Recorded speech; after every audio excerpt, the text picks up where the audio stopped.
Hello everyone, welcome to my channel Target to Aim। आज किसी important question discussion करवा CDP आउ जदि भल लगे ताल लाइक वोट करेंगे, सब्सक्राइब करेंगे और शेयर करेंगे, बहुत शेयर करूँ जमी समस्ते गुड़ा देखिए कहीं बहुत बहुत इंपोर्टेंट क्वेश्चन गुड़ाक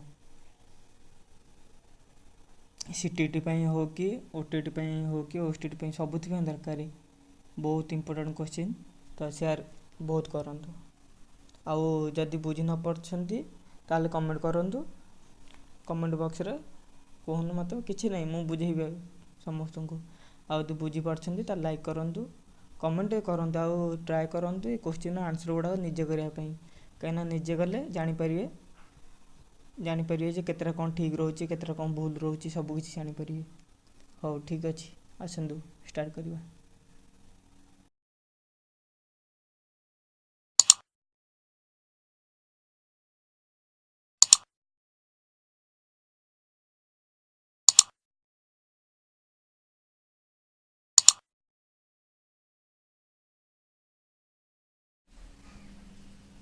हाँ आस स्टार्ट करवा। आगे देख क्वेश्चन बहुत इम्पोर्टेंट है से आगे निजे चेष्टा करा माने क्वेश्चन को भलसे पढ़ी बुझापी तापर आंसर आती क्वेश्चन कर तार आंसर जब आसले कमेंट लिख जानवी जे हाँ पिला पढ़ुंट। हाँ एक नंबर देख the school age according to Freud stage of psychoanalytic development is है आमर ऑप्शन नहीं दी फलिक स्टेज, दुई रोचे एनाल स्टेज, तीन होची लैटेंट स्टेज, चार होची जेनिटल स्टेज। आम लैटेंट स्टेज होची 5 ରୁ 12 वर्ष है सीटा आंसर लैटेंट स्टेज। दुई रोची the social expectation of every stage of development is known as A रे दी developmental tunes, developmental type, developmental tasks, developmental hazards। Answer होची सी डेवलपमेंटल टैक्स।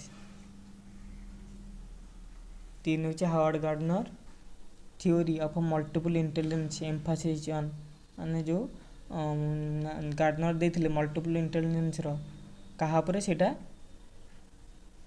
बेस करची। ए रोची जनरल इंटेलिजेंस, बी रोची common ability required in school, C रोची the unique ability of each individual, D रोची condition skill in student.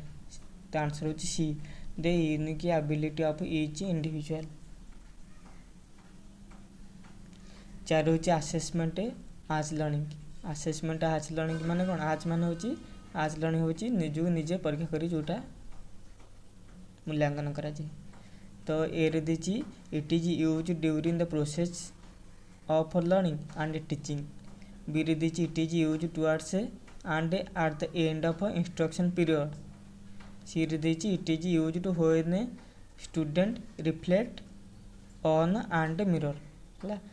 D रोचे all of the above. The C होचे our answer. आमर जो assessment होची 3 प्रकार असेसमेंट आज learning, assessment for learning, assessment of learning. तो से गुड़ा भी बहुत बड़ बड़ मु बुझेबी थ्योरी जिते पढ़ेबी।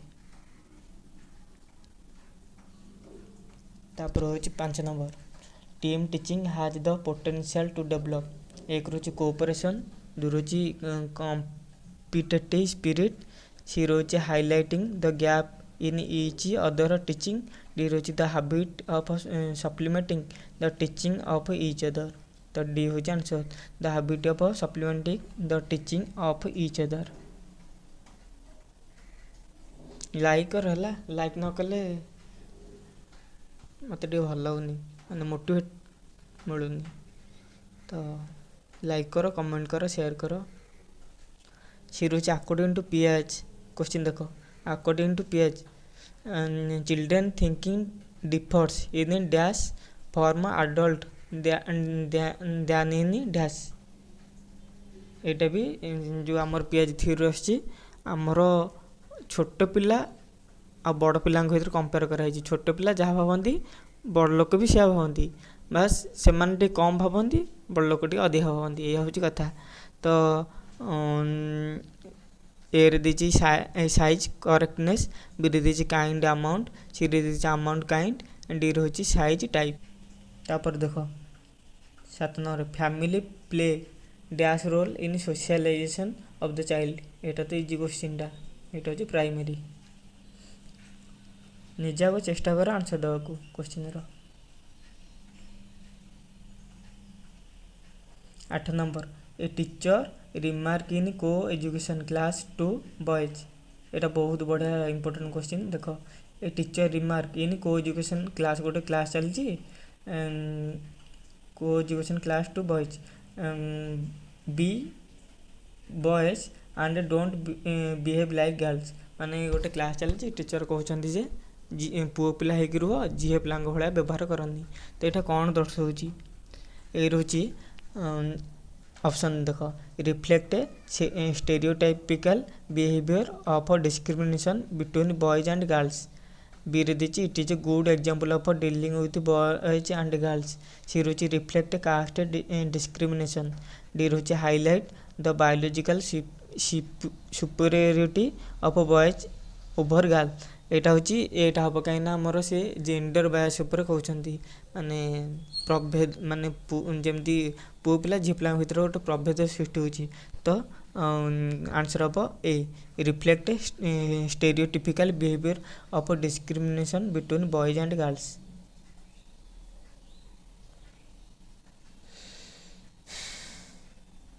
नौ नंबर देखो अकॉर्डिंग टू पियाजे theory which one out of the following will not influence one cognitive development।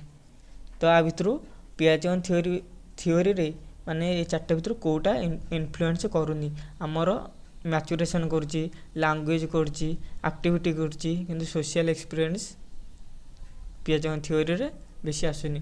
कारण पियाजे कहते पिला निजे निजे गोटे गोटे साइंटिस्ट, से माने निजे करिकी खेलिकी दुनिया को जानिबे।